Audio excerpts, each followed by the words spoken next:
Okay, let's make another video and let's talk about conversations with God.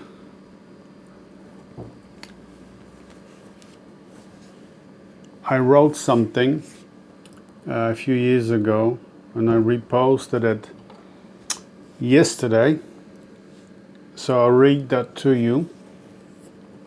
All true artists, poets, shamans and mystics are an embodiment of Sophia, the divine light of wisdom, which says, "Within a woman, man of light, there is light, and he lights the whole world. When he does not shine, there is darkness." Yeah? What I mean by conversations with God, any creative work, art, and especially poetry, is conversations with God, especially mystic poetry. Why especially mystic poetry? Because mystic poetry is mythological, archetypal. In other words, it speaks of the quest of the recovery of the divine, of the soul. Yeah? So that's what it means by archetypal. Archetypal means that it exists deep within the human psyche, in all humanity.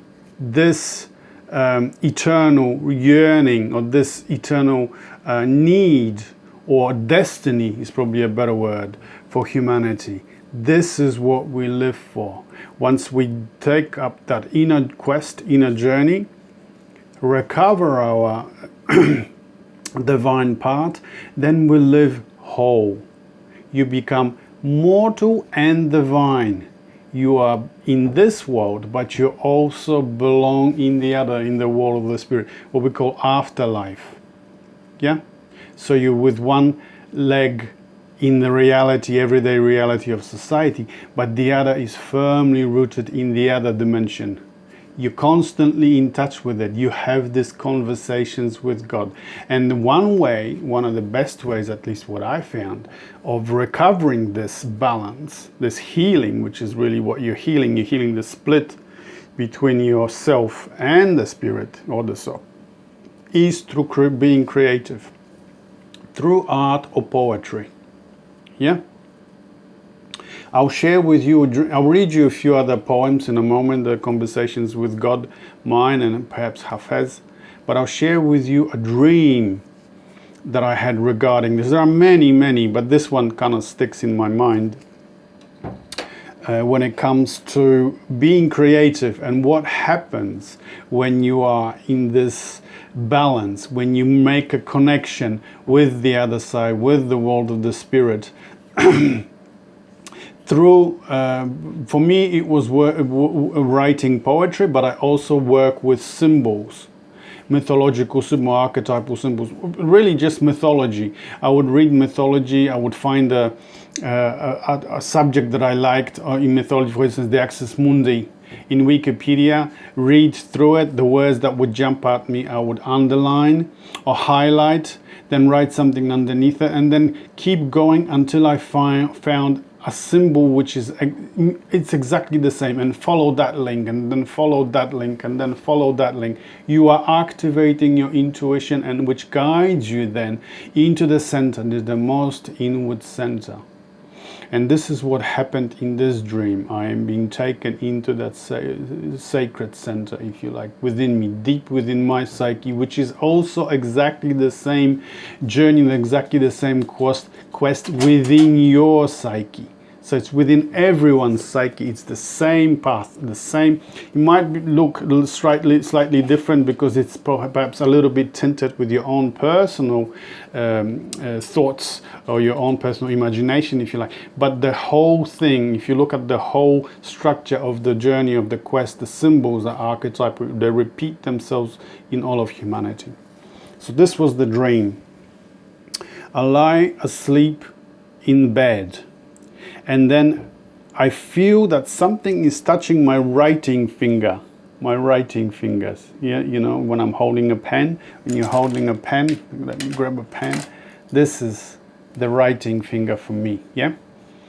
And I wake up, open my eyes, and I see a little blue bird is pecking at my finger, pecking me to wake up. So there I go. I wake up, I open my eyes, I sit in the bed, and I watch. Actually, before I sit up in the bed, I see that the blue bird transforms into a woman, a feminine being, a luminous feminine being. For me, in my dreams, she usually appears dressed in white, luminous like the white moon, and she's standing next to the bed, next to my bed, and mentions for me to follow her again. And then she walks towards the wall, the furthest wall.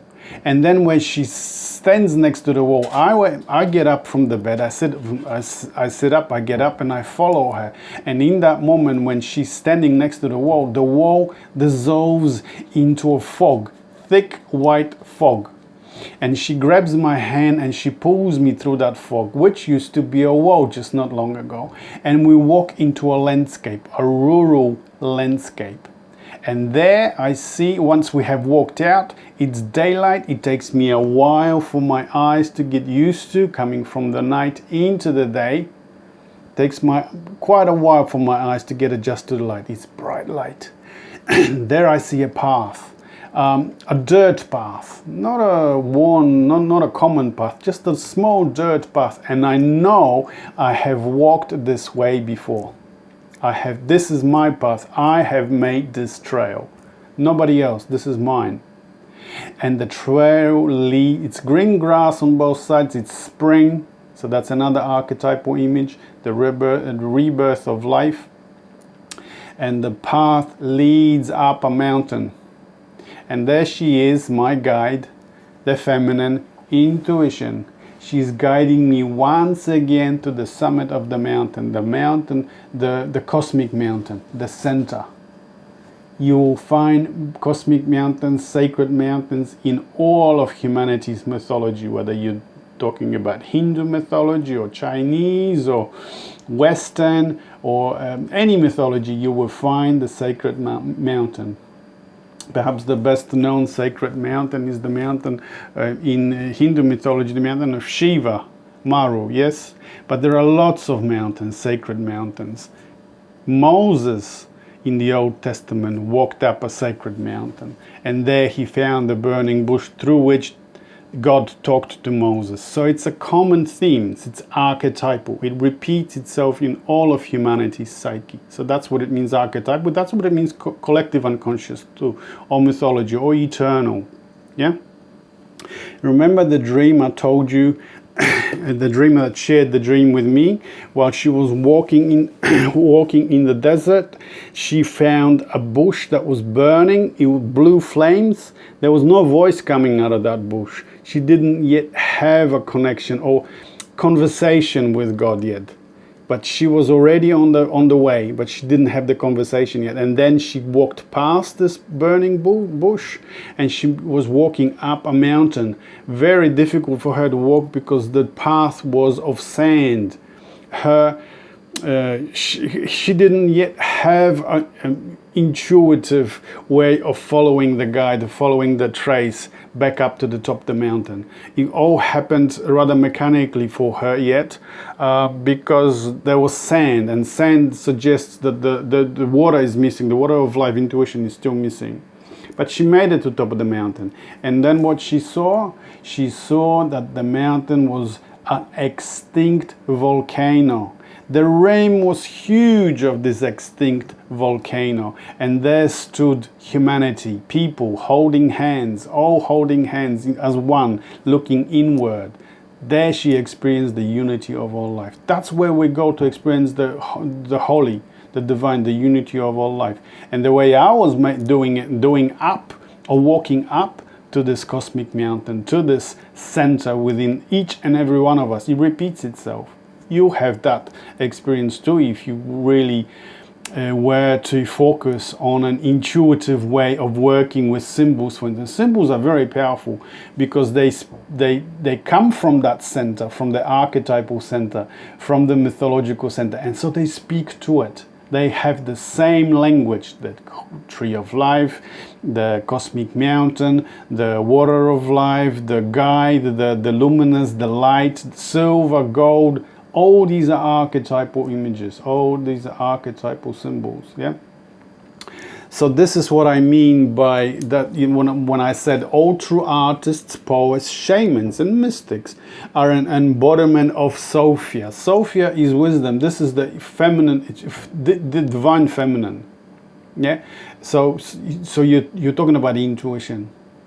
All artists are embodiment. All people are really embodiment of Sophia, but because we have the pandemic, if you like, of rational mind, you just thinking, just reading, just copy and paste. You're not flowing intuitively. You don't have your own connection yet. This reality of being, speaking to God, conversations with God, is only available to very, very few who still use this ancient method of connecting to the divine, to the spirit, through poetry, through art, through dancing, through sculpting. Jung used to use writing and painting and drawing and sculpting. His whole life revolved around this connection. You can use tarot cards, you can use tea leaves, you can use, some people read from palms. Others read from, just the title of a magazine or a newspaper. Or I know people that read from, make that connection while driving from number plates. Or just the ad on your whole environment becomes a connection, like an internet connection to the other side of the spirit. The spirit talks to you all the time. If you are sensitive or intuitive enough to grab that information, to be connected, to listen. And then you speak back. You can ask a question, stay with the question, and then suddenly, if you pay attention to your environment, the answers are going to be there. Yeah? So this is important. So this is what I mean by conversations with God. So I'll read you a few poems. I've lined up, I think, Hafez. I haven't read through it yet. Let's have a look. This is O Cup Bearer by Arise, O Cup Bearer. Because you are a cup bearer, I'm a cup bearer, everyone is a cup. This is what it means by Grail, Holy Grail. Yeah? Holy Grail is your intuition, your feminine. Okay, so this is Hafez. This is his poetry. Arise, O cup bearer, rise and bring to lips that are thirsting the bowl they praise. For it seemed that love was an easy thing, but my feet have fallen on difficult ways. I have prayed the wind all my heart to filling, the fragrance of musk in hair that sleeps. In the right of the hair, yet not fragrance says, the tears of my heart's blood my sad heart weeps. And can you see that it rhymes? Rhyming is important. Rhyming is intuition. In other words, he is already flowing. You don't need to exactly understand the word. They have to flow and be symbolic. Yeah? Do you remember my dream when I walked into that deep, deep cave? Finally, I speak about it in the book where we dreamed a single dream.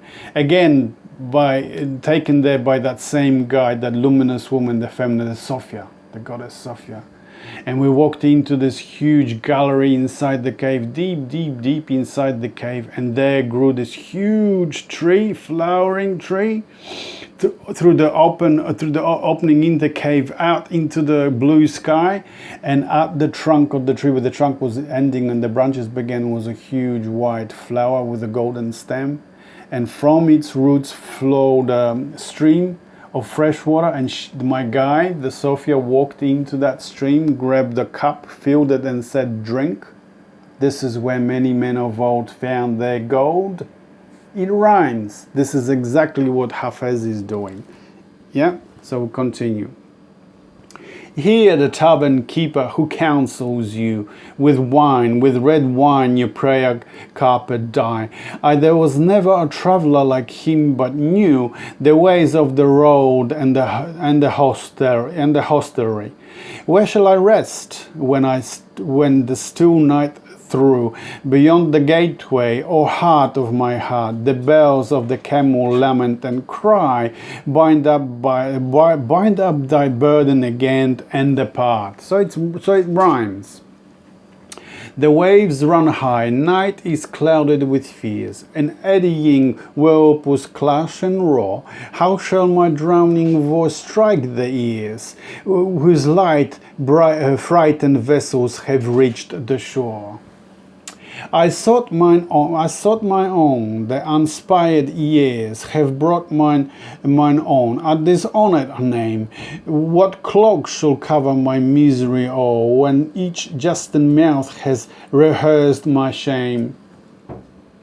O Hafez, seeking an end to strife, hold fast in thy mind what thy wise have writ. If at last do attain the desire of thy life, cast the world aside, yea, abandon it. So this is a mystic's way of saying, you know, if you want to get rid of all the trouble, if you want to get rid of the pain, all the things that are holding us in society, all the programming, all this nonsense that we think it's so important, we run around trying to solve this and on the other. Campbell calls it, fighting amongst ourselves for local resources, just hoarding of food, reproduction of children, power and some fun. That's what he calls it. If you abandon it all, if you let go of that ego, well, that's the program of your ego, you will begin to have conversations with God as well. Something will happen. Something is going to come through and you get inspired. That's what inspired means. In spirit motion. Intuition gives you this ability to connect to spirit, to connect to soul. Yeah? And words come. I remember one day when I was just reading something, I can't remember, I've read so many books, because that's how I connect. I get a book, I start reading. For the first chapter, nothing might happen. And the second chapter, now I'm trained that even on the first page things start to begin. But initially nothing happened, usually about 3 days. And then something happens. I get this notion to underline this word, underline that word, then a sentence. And then I have this inspiration to write my own poem out of it. Something has happened, a connection has happened. It starts to speak through you. So I remember writing this. It's not important what you say, but what is said through you. I didn't know what I was actually writing when I wrote this, but this is what I'm talking about. This is the conversations with God. Okay, I'll read you something of my own. Hafez is difficult sometimes to read. It's difficult because the translations are sometimes awkward. It's not really what they meant.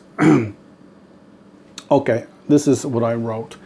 Whoever recovers identity with the divine feminine, the soul, birthright of goddesshood and divinityhood, if you like,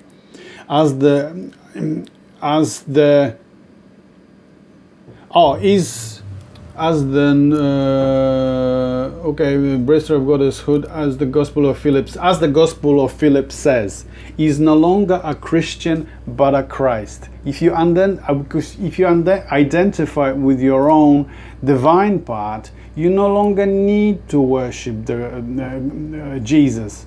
That's what the church forces us to do. We're supposed to just worship and do as this Jesus did, but we are not allowed to be Jesus. That's the huge difference that the church was forcing us to do. That's going away, but that's what it was for centuries and centuries. So, whoever recovers identity with the divine feminine, the soul, birthright of a divinehood, as the Gospel of Philip says, is no longer a Christian but a Christ. No longer a Buddhist but a Buddha. No longer Muslim and Allahist but an Allah.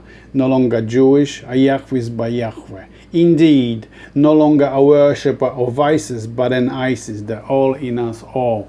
Here I want to make an important distinction that for women, for men, these male images of the divinity are fine because we are men. But for women need to have the goddess image, the feminine image of the divine. Yeah? Why? Because with further work, the divinity will have your face. So if you want to identify as a Buddha and you're a woman, how can a male figure, a Buddha, have your face? You see what I mean? The more you need to have, a woman needs to go for a goddess image like Isis or Athena or any other goddess image. There's Opona, there's lots of images, Kun Yin, there's lots of images, and they're all pretty much just different. They vary slightly, depends on what their nature is, as in nature. But normally they all mean the same thing. This is your Sophia, your wisdom, your inner, your divine part, your inner self. Yeah. So, and the more you work with it, the more you realize that it's you. And then one day, your inner guide, your divine part, instead of coming to you and having a different face, will have your face. And then you know you are divine as well. You're a god, a goddess. You're holy. So that's important. That's the important distinction. That it's, to have the Buddha image or Jesus image image for men is fine, but for women you need to have your own goddess image. Okay, one more. Try not to ignore those unexplainable hunches that try to tell you something. Wasn't I just talking about this? It's your intuitive heart lifting you above obstacles. How many examples have I given you that, if you stay with the question and you focus on your intuition and you read your environment in that way, in an intuitive way, answers are going to be there. Obstacles will start to fall away. You no longer need to just go to, surf the internet or ask someone. You have your own connection. You have your own answers. You have your own solutions. That's how you begin to be free. Yeah? So your first birth is your physical birth from your mother to your parents into your house. Your second birth is when you leave the home of your parents and you start your life in society, but you're still in childhood to that society because you're not living from yourself. You lived according to the authority of the society. So you're still not free. You're still child. Your first childhood is to your parents, to your mother. Second is to society, and then you go through the true spiritual rebirth. When your intuition activates, you recover your soul, your divine feminine, and then you have your own connection, your own advice, your own source of help, and your own trustworthy partner in life. No matter what you do, when I wrote my books, I wasn't writing alone. I started. The most difficult thing is to start and to trust the process. Once you trust the process, things come. For me, it was, I sat down and I started writing. I think I finished writing within 2 weeks. The most difficult part, of course, was editing, and then I had help from people that I found or found me on the internet, on Facebook. Pamela Ward, thank you. Without you, I couldn't have published the book. She helped me with editing because English is my second language, and to get an editor, I couldn't possibly afford a professional editor to do the book, and no one wanted to touch my book, no publishing house, because it speaks on such things as you no longer need the church, you no longer need religion, or you walk past society, the patriarchal society, to the divine feminine, and you become free. These things are not allowed to be said as yet. So this is your true rebirth. Once you are born out of society, childhood to society, you are born into your own freedom and autonomy. Once you recover your divine feminine, your intuition, your divine path. Yeah. What have we got for time? Okay, we can read a little more, and I bore you a little more with my work. Okay, So this is something you have to put as much effort into building a meaningful inner life of soul as you do to your meaningless outer activities. Wasn't I just talking about this? If you don't, not only depression will bring you to where your attention is needed, away from living on the surface only and downward and inward below the surface of appearances, but also your body will throw up symptoms to remind about its inward needs to stay healthy. And if ignored, physical sickness can be just around the corner. This is a debate, and people don't like to hear this when I say this, but a lot of physical symptoms and illnesses is psychosomatic. The first place the soul is going to get in touch with you, that you need to rebalance, you need to become whole and pay attention to your inner life, to its life, to the soul. It will be in your dreams. If you ignore that, it will be in your environment. If you keep ignoring that, eventually it will come to your body symptoms. So you will start to feel, if that is ignored, then sickness will come. Why? Because because our life is also symbolic. In other words, death is the symbolic image of dying of the ego. So before you can recover the feminine, the intuition, the ego, your programming, your irrational ways of life have to die. So the body symptoms of being sick, or even threatening you to die, so that your body dies, the ego dies, that gives birth to the spiritual part of you, the feminine. Then you flow. You're no longer paying, you live in the moment. So your body symptoms, your sicknesses is going to speak to you in this symbolic way. If you do not pay attention to me in dreams and then in visions and intuitions, I will make sure that you pay attention by making you sick. And if you keep ignoring, eventually I will threaten you with death. We all die eventually. Even death, even our lifetime is symbolic. About 80 years, and 8 is symbolic of this reunification with the spirit. So you got the above circle and the below circle. The above circle of the spirit together with the below circle of the outside life of ego. Yeah? So there you go. Even your body, that's why I said it's psychosomatic. It would start throwing up symptoms.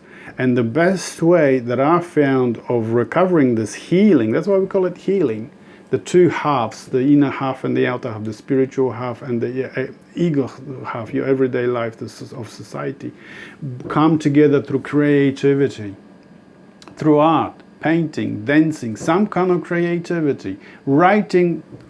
I have found it's the best way of recovering this balance, and the symptoms will start to go away. You will start to feel better. You will look younger. Your eyes are going to be brighter. You will actually take away years from your aging. Your energy is going to be better. You're going to live in the moment intuitively. Things are not going to bother you so much. You're not going to be bothered with what the world is doing. You know where you're going. You have experienced this where you're going. You have seen it in your dreams. You know, there's another life out there. Well, not another life, another dimension, if you like, that you live in the spirit. So it doesn't bother you. All mystics live, true poets and mystics live like that. They don't really want to be here amongst society, but they are asked to stay and help others, to pull out others, free them, make them autonomous like they are. Yeah. Anyway, that's what I wanted to talk to you about today, and thanks for listening, and I'll see you on the next one. Bye.